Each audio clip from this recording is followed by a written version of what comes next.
Well, just before we went on that break, Captain Adoba, I was trying to ask you who precisely is dropping the ball. If the military is doing what you say is their best on the one hand, although you also say they're not being aggressive, and the state government is also trying its best on the other hand, then who precisely is dropping the ball and endangering lives and property in Borno State? The issue is that we are talking about a government.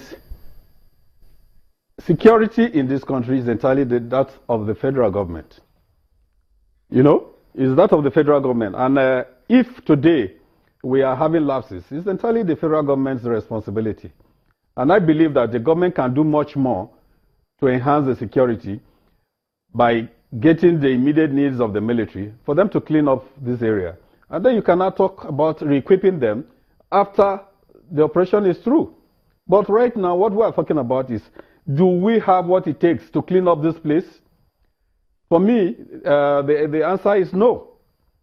That is the truth. And if we maintain this present posture, next year, December, we're still coming here to discuss the same issue. All right, but could you then tell us, because I mean, I see that initially you spoke about two groups right there. Could you show us, let's have that impression now. Where are those two groups located? Are they very close to each other, and possibly the girls too? Yes, what we have on ground today is the Maman group and the Shekau group. Unfortunately for the Maman's group, I think they took a lot of things into consideration. What they have done is they have taken their responsibility to cover the entire Damboa axis. So for now, what they did is not across the Damboa Road. This is Damboa Road. All the territories within Damboa axis is where they operate. They operate also up north in Mobile, that is Damasak axis. They operate also around Guvio and then Abadam. From Abadam again, they are into Kukawa, Mongono. The only portion up north where Shekau men are still operating is the axis of Malte down to Gambolongala. Then you come to Kalambalgi, to Goza Hills, then into Sambisa. These are the areas that they are presently hanging up to. And for now, this is what we have on ground.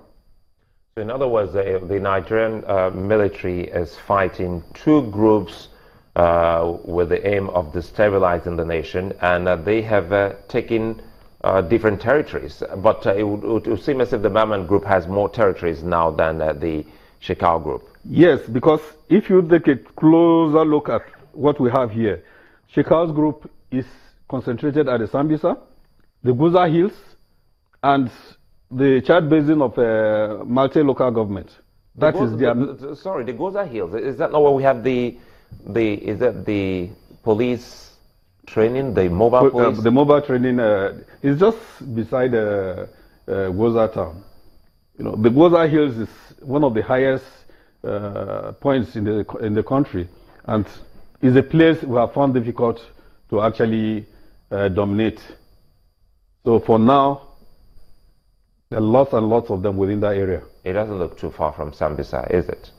Not too far. From there, once they maneuver their way through, okay, for Puka today, the what do you call it? The army has a point there.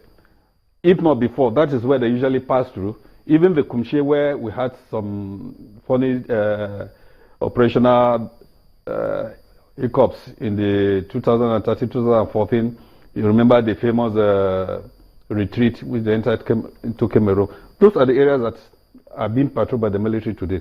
But apart from that, Boko Haram have always had access to Sambisa from Goza Hills. Until date, they are still active.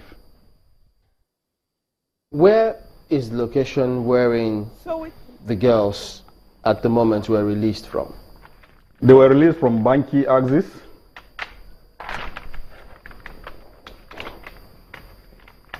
This is where the girls, this is Camp Zero, where we have the main headquarters of Shekau. And a lot of the decision was that between there and Banki, the girls were released. But now we have them both in Camp Zero, we have them in Uye axis, you know. So the issue is, how do we get these people out at the end of the day? Can we sincerely say the military can do this? For now, the answer is no. So our best bet is negotiation.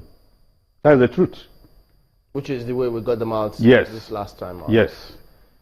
Okay. Well, first of all, on that map, it will look like, I want to think that Maiduguri is in the heart of that map. So it looks like there's quite a number of, there's quite a big free space on that map that you have. Are you saying that that's the area that we are thoroughly in control of? We are in control, but when you say thoroughly, I don't know if I will share that opinion. The truth is that Boko Haram is a mobile outfit. They are all over the place. And not until the military and the Interior Ministry... Boko Haram to be able to recruit and regroup easily? Because that's how it will look. Yes. So unless the military or the Ministry of Defense and the Ministry of Interior come together and decide to actually get their acts together, we will continue to have these problems.